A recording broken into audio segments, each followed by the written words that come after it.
This is what a typical setup of London system looks like. White starts the game with d4 and then puts his dark squared bishop on the f4 square.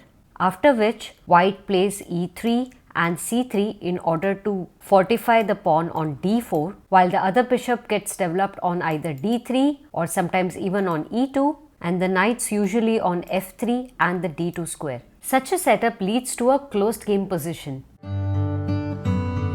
So now let's quickly look at the main line of the London system. So it starts with d4, d5. Both the players have taken the center with the center pawns. And now white will develop his bishop to the f4 square. Black responds with knight to f6 and now e3 by white. The idea of such a move order is that white wants to develop his dark squared bishop on the active f4 square while also making sure that it doesn't get locked up behind its own pawn chain. That is why bishop f4 first followed by e3. Since white has got a very good control of the center, black now decides to attack the center with c5. c5 is now attacking the d4 pawn, but white is not ready to give up the center. So he fortifies the center with c3. Now two of these pawns are giving a solid protection to this d4 pawn. Black increases the pressure with knight to c6. Look how this piece and this pawn both are creating tremendous pressure on the d4 pawn. But since the pawn is well protected, white now focuses on development of his other pieces. He develops the knight to the d2 square, taking good control of these squares. Black responds with e6, fortifying his pawn on the d5 square. White develops the other knight, further fortifying his hold over the center squares. Black plays bishop to d6, challenging white's dark squared bishop. Since white doesn't want his center pawn to get on the f file, white takes his bishop to the g3 square.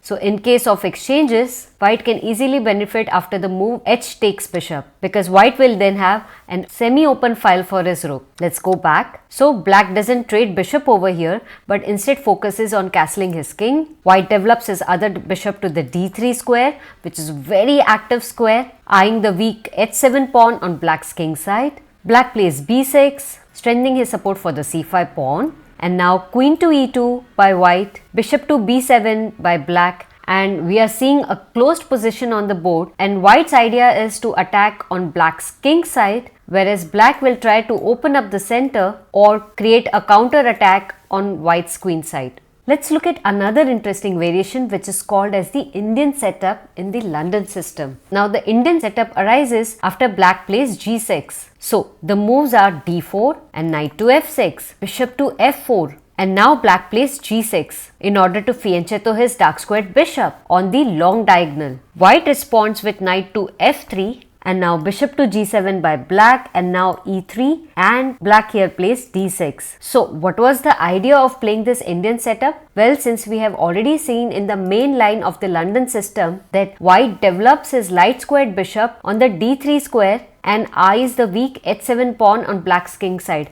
So in order to discourage white to develop his light squared bishop on the d3 square, black goes for the Indian setup with the move g6, so that he has no motivation left to develop his light squared bishop on the d3 square. Hey, so that's a very cool idea, right? So do like this video and subscribe to my channel if you want to learn more such amazing chess openings.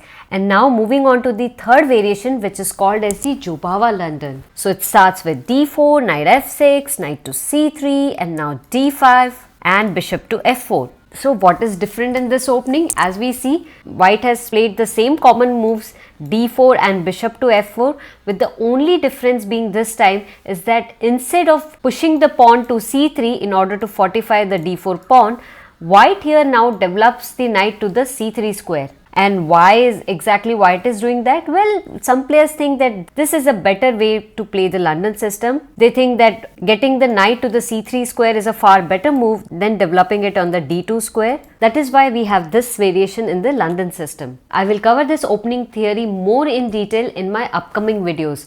And now let's head on to the question of the day. White's pawn is attacking the black's knight over here. Also, black is already down in material by 7 points. But if black is able to find the correct move, then he can quickly turn the tables and go on winning this game. So, can you find the winning moves for black? Let me know your answers in the comments box, and I'll see you in the next video.